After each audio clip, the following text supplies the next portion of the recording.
я услышал у себя дома, находясь в квартире, сильный грохот. И выглянув в окно, увидел облако пыли.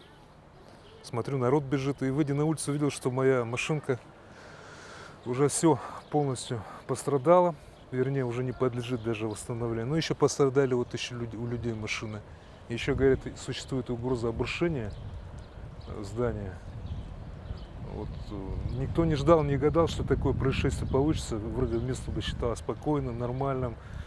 Предварительно установлено, что 1 июля текущего года произошло обрушение фасадной части и балкона здания. При этом пострадал человек. Мужчина, который занимался торговой деятельностью в продуктовом павильоне, расположенном в непосредственной близости от обрушенного здания, в тяжелом состоянии госпитализирован в медицинское учреждение. В настоящее время медики оказывают ему необходимую помощь. Следователи устанавливают причины и обстоятельства произошедшего. По результатам проверки будет принято процессуальное решение.